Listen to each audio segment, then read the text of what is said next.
새해 두 번째 주일을 우리가 함께 맞습니다. 오늘 복된 주일 또 하나님 앞에 나오신 여러분들에게 주의 은혜와 평강이 충만하시기를 진심으로 바랍니다. 새해를 맞으면서 지난 주일에 이어서 오늘도 신년 메시지를 여러분과 함께 나눕니다. 오늘은 우리가 이루는 교회에 대해서 함께 생각을 하면서 이 한 해 가야 할 방향을 좀 짚어보고 방향 감각을 잃지 않고 힘써 나가기를 기대합니다. 돌아보니까 지난 코로나 3년의 시간, 2000년 교회 역사가 있음에도 불구하고 참 낯선 전염병의 시대를 보내면서 우왕좌왕했던 때였다 하는 생각이 듭니다.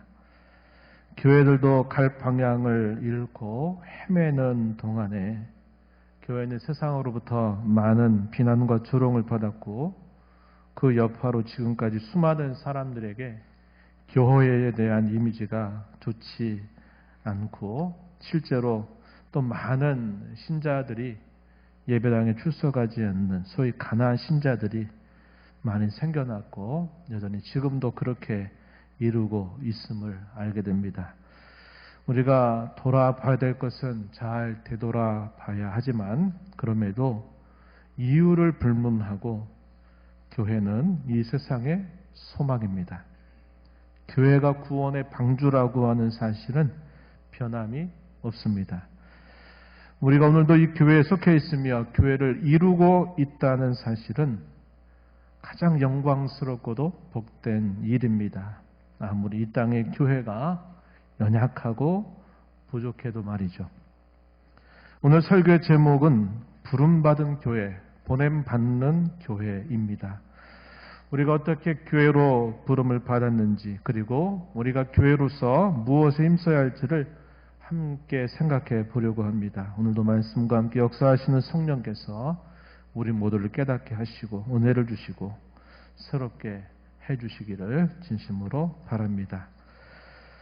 하나님이 이루신 놀라운 구원의 역사는 보내심으로 시작되었습니다. 하나님께서는 아들을 보내시고 성령님을 보내주셨습니다. 참고적으로 아들을 보내셨다라는 것은 그분이 탄생하신 일로부터 그의 죽으심과 부활에 이르기까지 모든 일을 이루기 위한 것이었습니다. 하나님께서 성령을 보내주셨다고 하는 것은 아들이 이루신 이 모든 일에 효력이 나타나도록 하시기 위한 것이었습니다. 이것은 우리가 얼마 전 삼위일체의 교리를 생각하면서 성자께서 영원히 발생하셨다 혹은 성령께서 영원히 발출하셨다라는 표현과 다르게 이 보내셨다라는 말은 시간 속에서 혹은 역사 속에서 예수님이 탄생하신 일, 오순절에 성령께서 강림하신 것을 뜻하는 말입니다. 이 보내다라는 이 말이 결국 미션이란 말입니다. 미션. 하나님이 보내셨다라는 이 말에서 미션이란 말이 나와요. 미션. 어떤 말로 우리가 많이 이해합니까? 선교라고 하는 말이 여기로부터 나오게 되었다 한 겁니다. 말하자면 최초의 선교는 우리 하나님께서 시작하셨다라는 말이 되는 것입니다. 하나님께서는 죄와 타락으로 부패하고 비참한 세상에 그의 유일하신 아들을 보내주셨습니다.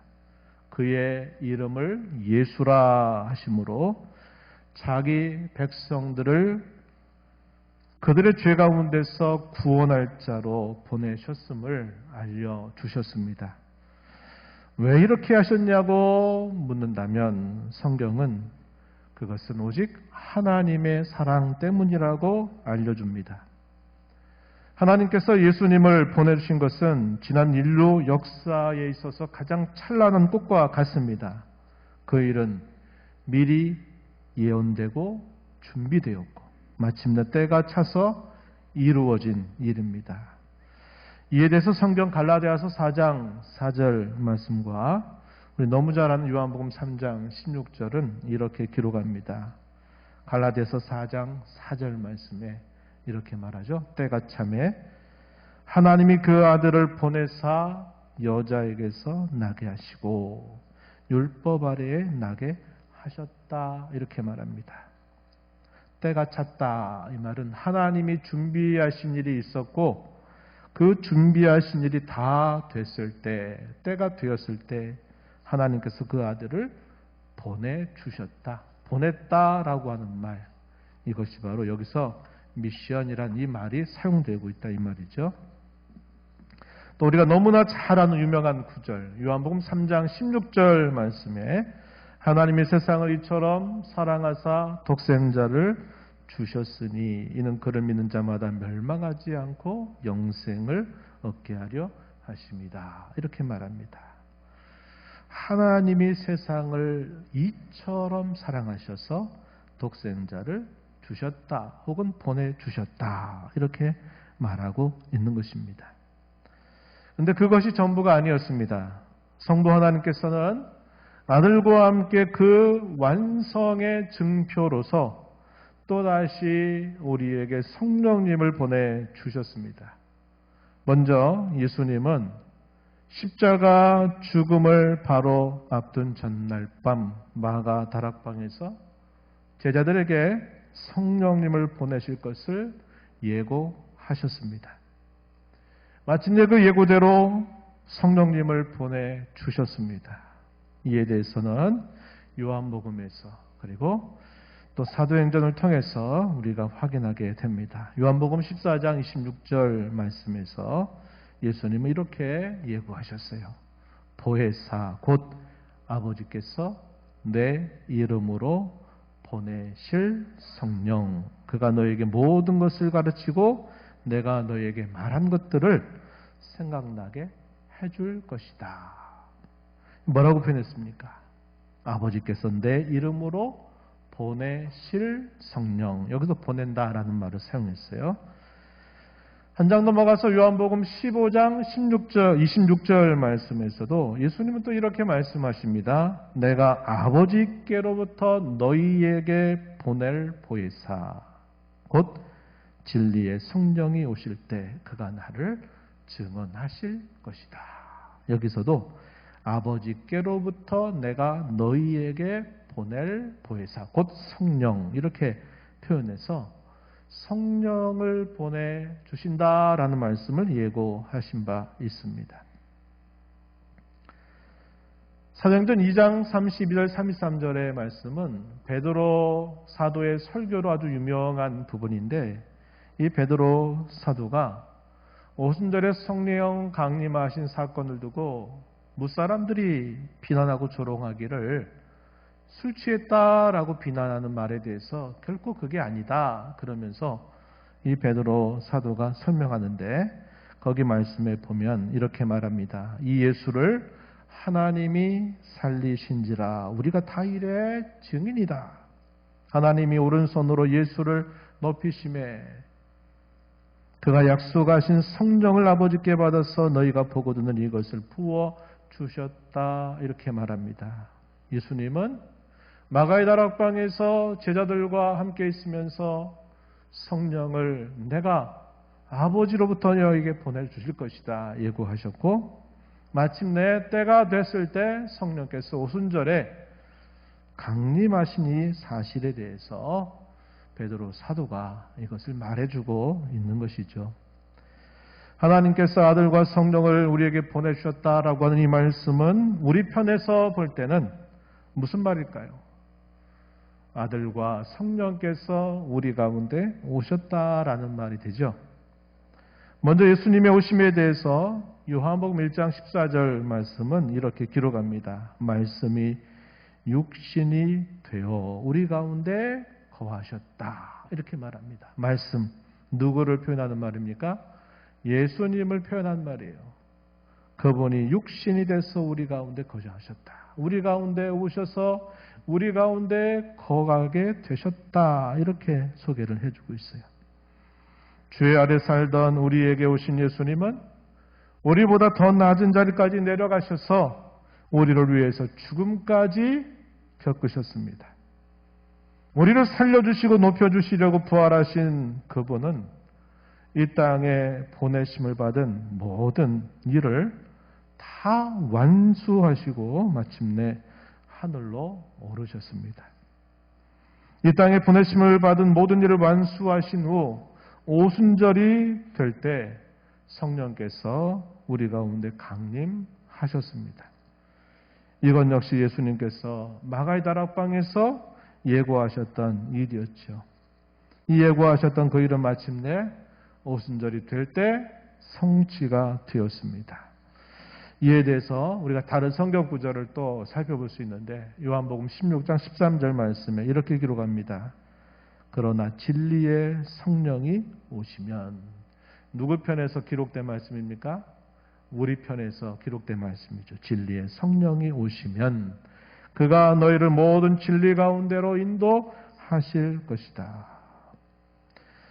사도행전 2장 앞부분에 보게 되면 2절로부터 주어지는 말씀을 보면 이 약속하고 예고되었던 이 말씀대로 오순절에 성령께서 우리 가운데 오신 사건을 아주 생생하게 기록해 줍니다. 사도행전 2장 2절 말씀에 이렇게 표현했어요. 호련히 하늘로부터 급하고 강한 바람 같은 소리가 있어 그들이 앉은 온 집에 가득하며 마치 불의 엿처럼 갈라지는 것들이 그들에게 보여 각 사람 위에 하나씩 임하여 있었다. 성령의 충만함을 받은 그 모든 사람들이 다른 언어로 말하기 시작하였다. 이것이 오순절 성령께서 우리 가운데 오신 일에 대한 여러 동반되었던 현상들을 알려주는 말씀이 되는 겁니다. 성령께서 오순절에 강림하신 목적은 예수님이 행하신 모든 일의 효능을 우리에게 나타내시기 위함이었습니다. 그것은 지금도 마찬가지다 하는 사실이죠. 이에 대해서 우리가 중요하게 살펴볼 수 있는 구절 또 하나가 있어요. 고린도전서 2장 12절 말씀입니다. 여기 말씀 우리 함께 한 목소리로 읽어보겠습니다. 우리가 세상의 영을 받지 아니하고 오직 하나님께로부터 온 영을 받았으니 이는 우리로 하여금 하나님께서 우리에게 은혜로 주신 것들을 알게 하려 하심이라. 아멘. 하나님으로부터 온 영을 우리가 받았다. 그 목적에 대해서 말해주기를, 하나님께서 우리에게 은혜로 주신 것들, 그것을 알게 하려 하시려고. 다시 말씀드리면 이 땅에 오셨던 예수님이 담당하셨던 그 모든 일의 효력, 그 효능이 우리에게로 나타나게 하시려고 성령께서 우리 가운데 오셨다 하는 것을 가르쳐 주는 겁니다. 우리가 이렇게 구원받아 영생을 얻고 하나님의 자녀가 된 것은 이 예수님의 오심과 성령님이 우리 가운데 오셨기 때문입니다. 다르게 말하자면 하나님이 우리에게 참되게 성교하셨기 때문이라는 것이죠. 우리는 이것을 바르고 좋은 의미에서 하나님의 성교라고 부를 수 있습니다. 미시오 데이, 이 라틴어 표현인데요. 제가 왜 바르고 좋은 의미에서 하나님의 성교다 이렇게 말하냐면, 하나님의 성교라고 하는 이 말이 각자 신앙의 부류에 따라서 다르게 계속 주장되고 있기 때문에 그래요. 그래서 제가 여기서 바르고 좋은 의미에서 하나님이 우리 가운데 찾아오셨다, 혹은 하나님이 우리에게 아들 예수님을 보내주시고 성령님을 보내주신 일로 우리 가운데 이런 일이 있게 되었다라는 의미에서 이것을 하나님의 성교, 이렇게 표현할 수 있다는 것입니다.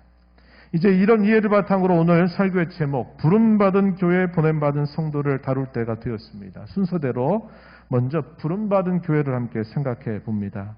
하나님께서 보내셔서 우리 가운데 오신 예수님과 성령님은 우리를 불러주셨습니다. 우리를 부르시지 않으면 우리 스스로 하나님 앞에 설 수 있는 사람은 아무도 없어요. 우리 구원이 실제로 시작되는 것은 하나님의 부르심으로부터 이루어진 일입니다.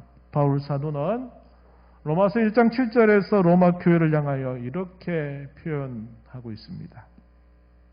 로마에서 하나님의 사랑하심을 받고 성도로 부르심을 받은 모든 자에게 하나님 우리 아버지와 주 예수 그리스도로부터 은혜와 평강이 있기를 원한다.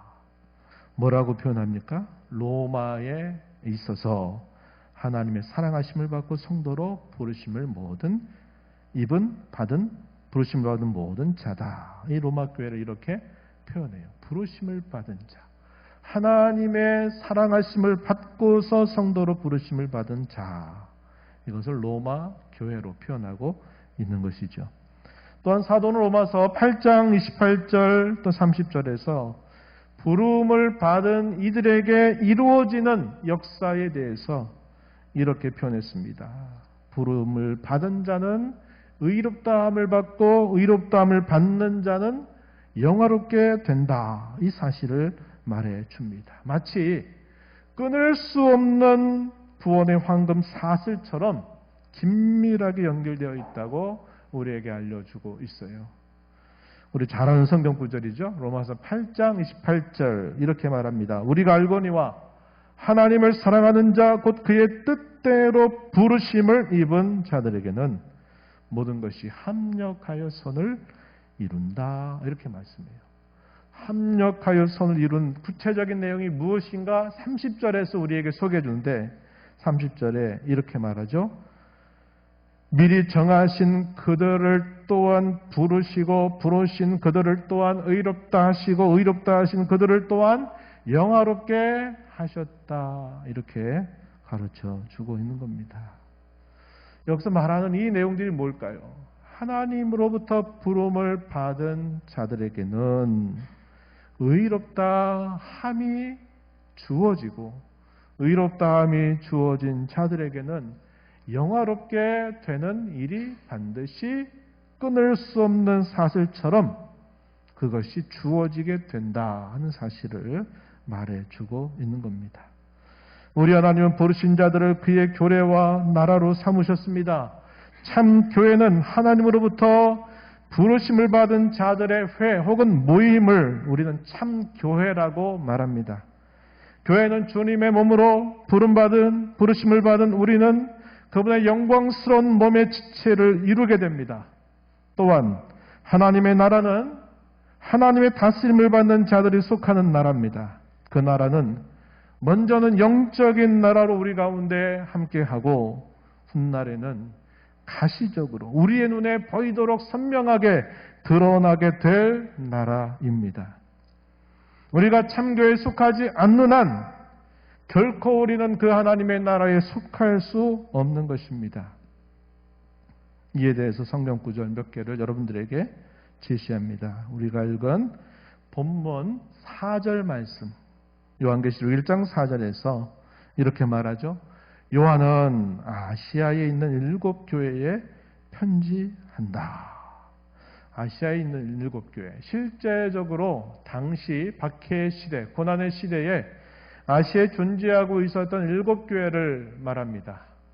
에베소 교회를 비롯해서 라우디가 교회 다 포함해서 7개의 교회가 실제로 존재하는데 여기서 말하는 7교회는 모든 시대의 교회를 다 대표할 만한 교회들로 제시되고 있다 하는 것이죠. 그리고 골로새서 1장 13절 말씀에 가면은 또 이렇게 우리에게 알려줍니다. 우리를 흑암의 권세에서 건져내사 그의 사랑의 아들의 나라로 옮기셨다. 흑암의 권세 아래 살던 우리를 그의 사랑의 아들의 나라로 우리를 옮겨주셨다. 무엇으로? 그분의 속량하심으로 말미암아 그렇게 해주셨다. 우리의 영적인 국적이 바뀌게 되었다는 사실을 우리에게 알려주고 있습니다. 다시 우리 본문 6절 말씀에 보면은 이렇게 가르쳐 줍니다. 그의 아버지 하나님을 위하여 우리를 나라와 제사장으로 삼으신 그에게 영광과 능력이 세세토록 있기를 원하노라. 아멘. 우리를 뭘로 삼아주셨다고 말합니까? 나라와 제사장으로 삼아주셨다. 이렇게 표현을 해주고 있는 겁니다. 우리가 너무나 잘 아는 베드로전서 2장 9절에서는 또 이렇게 기록합니다. 너희는 택하신 족속이요 왕같은 제사장들이요 거룩한 나라요 그의 소유된 백성이다. 이렇게 우리의 변화된 신분을 이렇게 말해 줍니다. 거룩한 나라 이렇게 되었다고 말해주고 있는 거예요. 하나님이 저와 여러분 가운데 예수님을 보내주시고 성령님을 보내주셔서 우리를 불러 우리에게 참 교회가 되게 하시고 우리에게 그의 거룩한 나라가 되게 하셨다는 사실을 성경은 우리에게 명백하게 가르쳐주고 있는 거예요. 우리를 참교회 나라로 삼아주신 하나님은 이제 우리를 또다시 세상으로 보내십니다. 마치 죄된 세상 가운데 살던 우리에게 예수님 보내주시고 성령님을 보내주신 것처럼 말이죠. 우리는 이것을 두고 보냄받는 교회라고 부릅니다. 말하자면 부르심을 받은 교회인 저와 여러분을 세상 가운데 보냄받는 교회가 되게 하신 것입니다. 이걸 다르게는 성교적 교회라고도 부르고 있는 겁니다. 이걸 두고 성경은 또 뭐라고 표현하느냐? 제사장이 되게 하셨다라고도 표현하고 있어요. 우리가 조금 전 읽었던 그 구절에 표현되고 있죠. 본문 6절에서 우리를 나라와 제사장으로 삼으셨다 이렇게 표현합니다. 우리가 조금 전 살펴봤던 베드로전서 2장 9절에서 또 우리를 뭐라고 표현합니까? 왕같은 제사장으로 표현한 대로입니다. 이런 사실은 이미 구약시대 하나님 백성된 이스라엘에게도 잘 알려졌던 말씀입니다. 출애굽기 19장 5절과 6절 말씀. 우리 함께 이 말씀 함께 읽어봅니다. 세계가 다 내게 속하였나니 너희가 내 말을 잘 듣고 내 언약을 지키면 너희는 모든 민족 중에서 내 소유가 되겠고 너희가 내게 대하여 제사장 나라가 되며 거룩한 백성이 되리라. 너는 이 말을 이스라엘 자손에게 전할지니라. 아멘. 이 말씀이 언제 주어진 말씀입니까? 이스라엘 백성들이 애굽에서 오랫동안 종살이 하다가 모세를 통해서 종살이하던 백성들을 불러내서 애굽에서 나오게 하시고 3개월 정도가 지나면서 이 이스라엘 자손들이 어디에 도착합니까? 시내산에 도착하게 돼요. 이 시내산에서 그 유명한 시내산 언약을 체결하시려고 하시는 하나님의 계획, 하나님의 생각, 하나님의 마음, 하나님의 의중을 밝혀주시는 말씀이 바로 이 출애굽기 19장 5절과 6절 말씀이에요. 하나님이 수많은 나라 가운데서 이스라엘을 자기 백성으로 삼아서 거룩한 나라로 삼고 그의 소유로 삼으시는 목적이 무엇인가 말씀해 주기를 제사장 나라가 된다. 이 말은 하나님이 삼으신 그들을 통해서 세계 모든 열방의 민족들이 하나님께로 돌아오게 하시려고 한다 하는 것을 말씀해 주고 있는 구절이 바로 이것입니다. 이러한 말씀들은 오늘 보냄받은 교회인 우리에게 제사장적인 사명을 감당할 것을 알려주고 있습니다. 우리는 세상 가운데 거룩한 제사장적 사명을 감당해야만 합니다. 이것은 복음을 전하는 것만이 아니에요. 물론 복음을 전하는 것처럼 위대한 일은 없어요. 그러나 그것이 전부만은 아닌 것입니다. 천문학자로 알려져 있었던 요하네스 케플러, 밤마다 별을 연구하고 그 별의 움직임을 계속적으로 기록해서 그 별의 질서와 규칙을 찾아내고 그걸 통해서 천문학의 많은 발전을 가져다 주었던 이 요하네스 케플러는 자기 자신을 두고 뭐라고 말한 바 있냐면 나는 한번 따라 볼까요? 천문학의 제사장. 뭐라고 표현했다고요? 자신을 두고 천문학의 제사장이다. 이렇게 말했습니다. 그 사람은 하나님이 자기에게 주신 재능을 따라서 별의 움직임을 대단히 세밀하게 살펴보고 그것들을 다 기록으로 남기고 그걸 통해서 이 별의 움직임이 어떻게 되는가 법칙도 발견하고 법칙도 그걸 찾아낸 인물이죠. 하나님이 자기에게 주신 재능은 별을 사랑하고 별을 연구하는 일이었습니다. 그 일을 통해서 자기는 뭐 하려고 한 겁니까? 나는 이 별을 연구하는 내게 주신 이 재능을 따라서 나는 이것을 통해서 하나님을 섬기게 하는 제사장으로 부름받은 것이다 라고 이렇게 말한 것이죠. 마찬가지로 오늘 저와 여러분이 속해 있는 그 자리, 하나님께서 다른 사람과 달리 나에게 재능을 주어서 내게 있게 하신 자리, 내가 무엇인가를 다른 사람보다 하나라도 더 할 수 있는 자리, 그 직업, 그 위치, 거기에서 나는 무엇의 제사장이다 라고 여기며 살아야 됨을 가르쳐 주는 거예요. 여러분이 속해 있는 직장에서 여러분이 관심을 가지고 살고 있는 그 영역에서 하나님이 나를 이곳의 제사장으로 나를 부르셨구나 하는 사실을 가지고 살라고 가르쳐 주는 것입니다. 이것이 제사장적인 사명이에요. 제사장적인 사명. 교회 가운데 목회자가 제사장이 돼서 제사장 역할을 하는 거 목회자만 하는 일이 아니라 여러분들이 세상 가운데 속해 있는 그 곳에서 여러분들이 그곳의 제사장으로 여러분 자신을 확인하고 나를 통해서 하나님의 섬김이 이루어지고 나를 통해서 다른 사람들이 하나님의 살아계심을 알게 하고 보게 하는 일들을 이루어가게 하신 것. 이것이 보냄받는 교회로 우리가 세상 가운데 감당해야 될 거룩한 일이다. 이것을 기억하자는 것입니다. 이와 비슷한 표현으로 우리는 주님의 대위임령을 생각해야만 합니다. 부활하신 예수님께서 승천하시면서 제자들과 그리고 장차 그들을 통해서 이루실 교회를 향하여 자신이 하셨던 그 위대한 일을 사명으로 맡기시면서 다음과 같이 분부하셨습니다. 마태복음 28장 19절 20절입니다. 너무 유명한 말씀이죠.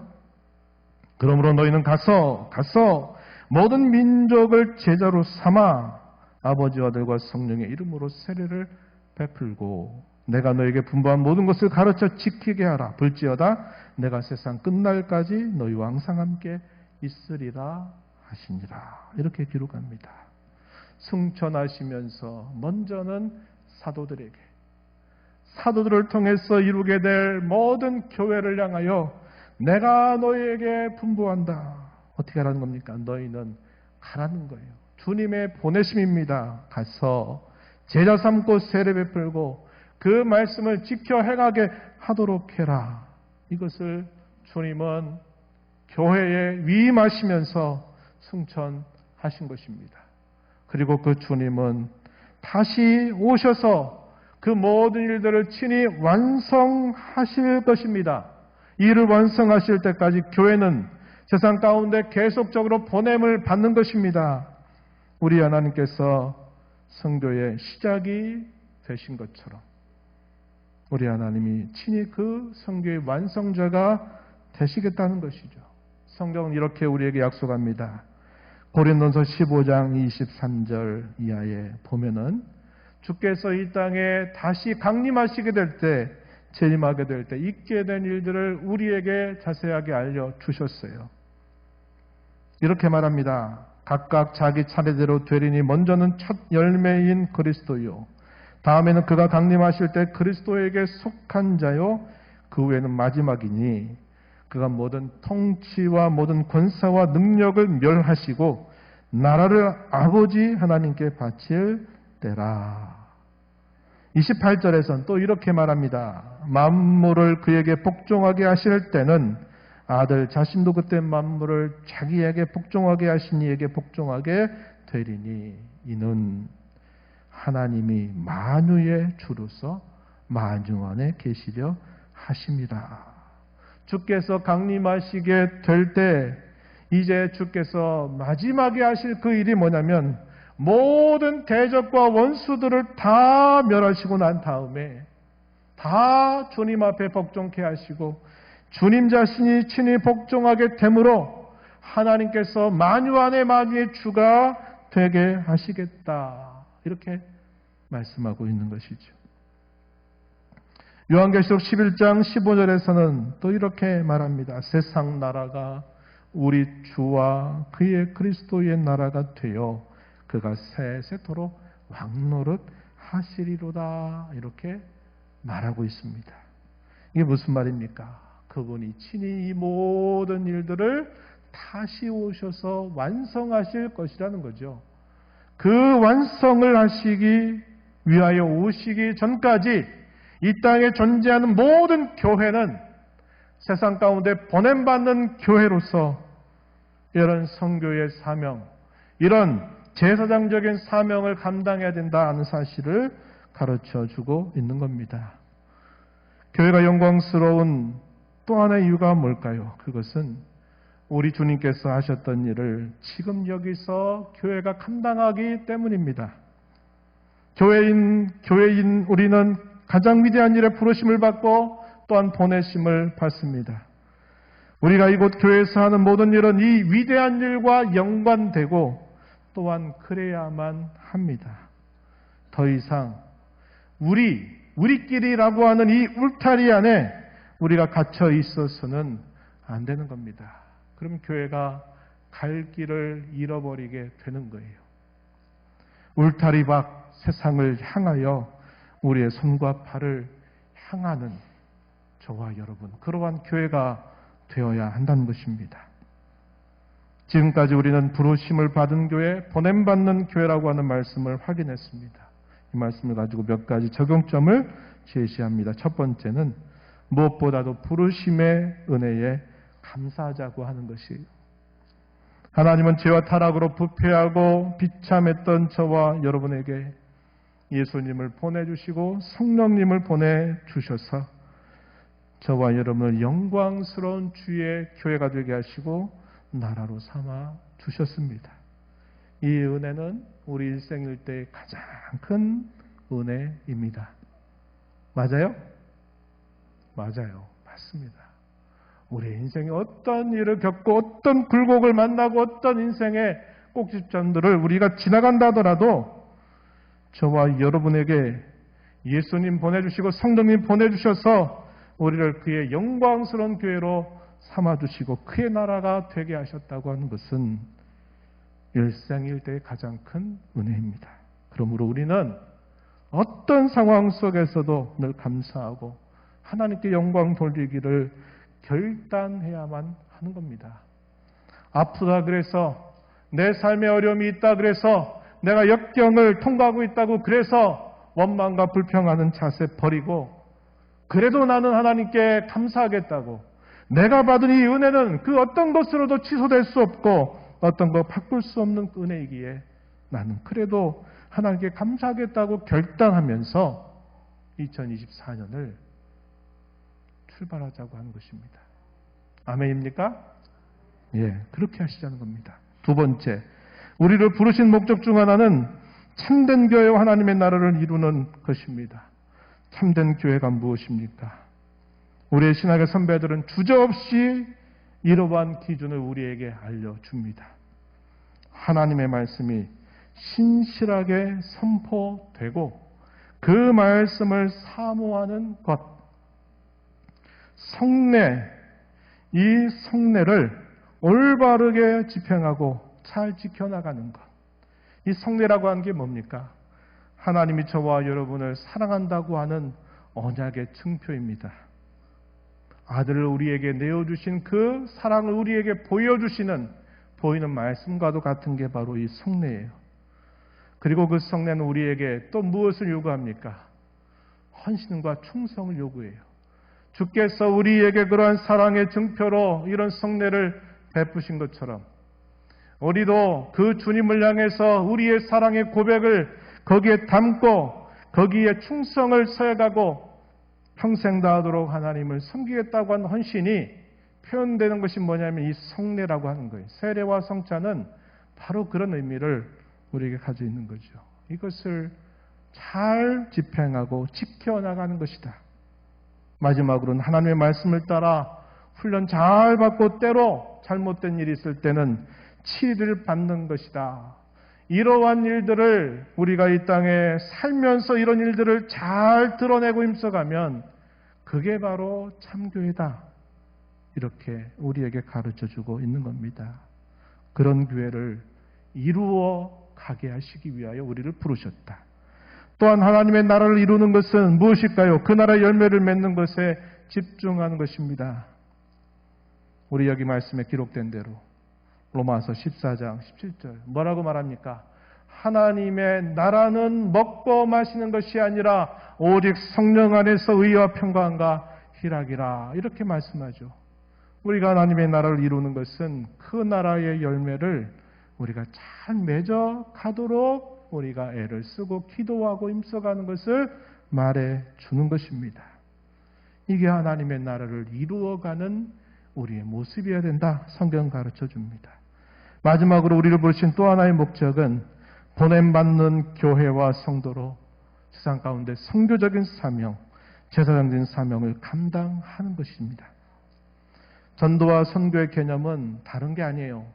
성경 어디를 보세요? 선교란 말이 따로 있습니까?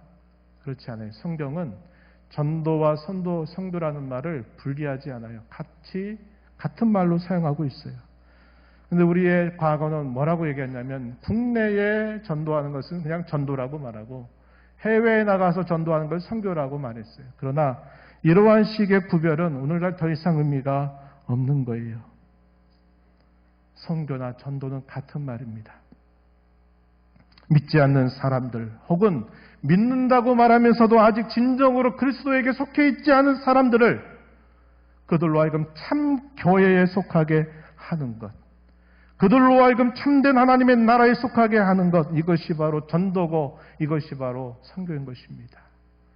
그래서 우리가 이러한 일들로 부름받은 교회임을 기억하면서 이런 사명을 세상 가운데 잘 감당하고 여러분이 세상 가운데 보냄받은 제사장이라고 하는 사실들을 기억하면서 우리의 부름에 합당하게 살아가자고 하는 것입니다.